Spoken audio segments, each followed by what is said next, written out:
السلام علیکم تمام کسان دوست ذمہ دار بھائیوں کو کسان دوست ٹیکنالوجی یوٹیوب چینل اور فیس بک پیج پر خوش آمدید کہتا ہوں. میں ہوں آپ کا اپنا زرعی مار عتیق الرحمان.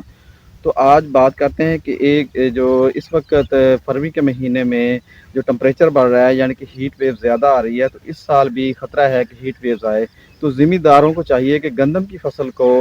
اس گرمی کی شدت سے بچانے کے لیے جو بے موسمی آ چکی ہے, یعنی کہ فروری کے مہینے میں نارمل ٹمپریچر ہوتا ہے, تو اس میں اگر نارمل ٹمپریچر ہو تو گندم کی جو پیداوار ہو وہ بہترین آتی ہے. لیکن اگر ٹمپریچر بڑھ جائے تو اس کے جو شدت کی وجہ سے گندم کی جو پیداوار کم ہو جاتی ہے. تو ہم اس مسئلے سے کیسے بچ سکتے ہیں؟ اگر ہیٹ ویو یعنی کہ اگر درجہ حرارت زیادہ ہو جاتا ہے تو اس کو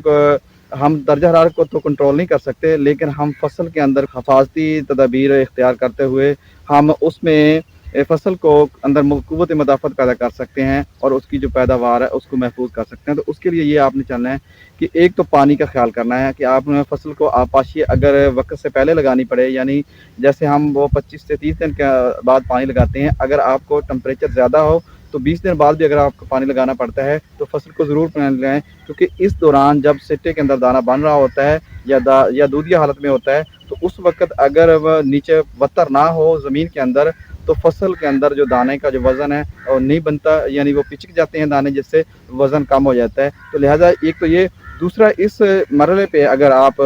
گندم کے اوپر پوٹاش کا سپرے کر دیں, یا پوٹاش بہتر تو ہے کہ آپ 10 کلو پاؤڈر والی وہ فلڈ کریں, ساتھ کوئی